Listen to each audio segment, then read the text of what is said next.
26 വർഷത്തെ വിശ്വാസം, ലക്ഷക്കണക്കിന് സന്തോഷകരമായ ദാമ്പത്യങ്ങൾ. കല്യാണം എന്നാൽ കേരള മാട്രിമോണി തന്നെ. ഗൾഫ് പ്രവാസികളെ ദുരിതത്തിലാക്കുന്ന വിമാന കമ്പനികളുടെ അമിത നിരക്ക് വർധനവിനെതിരെ സുപ്രീം കോടതി നടത്തിയ നിർണായക ഇടപെടലിനെ സ്വാഗതം ചെയ്ത ഇന്ത്യൻ കൾച്ചറൽ ഫൗണ്ടേഷൻ. വിമാനക്കൊള്ള അവസാനിപ്പിക്കാൻ കേന്ദ്ര സർക്കാർ കൃത്യമായ നിയമനിർമ്മാണം നടത്തണമെന്ന് ICF ഇന്റർനാഷണൽ കൗൺസിലും ആവശ്യപ്പെട്ടു. ഗൾഫ് പ്രവാസികളെ ദുരിതത്തിലാക്കുന്ന വിമാന കമ്പനികളുടെ അമിത നിരക്ക് വർധനവിനെതിരെ സുപ്രീം കോടതി നടത്തിയ നിർണായക ഇടപെടൽ അതിനിപ്പോൾ സ്വാഗതം ചെയ്തിരിക്കുകയാണ് ഇന്ത്യൻ കൾച്ചറൽ ഫൗണ്ടേഷൻ. വിമാനക്കൊള്ള അവസാനിപ്പിക്കാൻ കേന്ദ്ര സർക്കാർ കൃത്യമായ നിയമനിർമ്മാണം നടത്തണമെന്നാണ് ICF ഇന്റർനാഷണൽ കൗൺസിൽ ഇപ്പോൾ ആവശ്യപ്പെട്ടിരിക്കുന്നത്.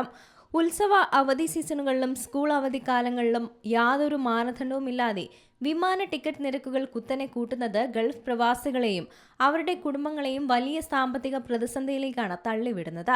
നാടിന്റെ സമ്പദ് വ്യവസ്ഥയെ താങ്ങി നിർത്തുന്ന സാധാരണക്കാരായ തൊഴിലാളികളും കുറഞ്ഞ വരുമാനക്കാരുമാണ് ഈ പകൽ കൊള്ളയുടെ ഏറ്റവും വലിയ ഇരകളാകുന്നതും. അടിയന്തര സാഹചര്യങ്ങളിൽ പോലും നാട്ടിലെത്താൻ കഴിയാതെ പ്രവാസികൾ വലയുമ്പോൾ ഭാരത സർക്കാരും വ്യോമയാന മന്ത്രാലയവും ബന്ധപ്പെട്ട നിയന്ത്രണ ഏജൻസികളും പുലർത്തുന്ന നിസ്സംഗത തികച്ചും നിർഭാഗ്യകരമാണെന്നാണ് ICF കുറ്റപ്പെടുത്തിയിരിക്കുന്നത്.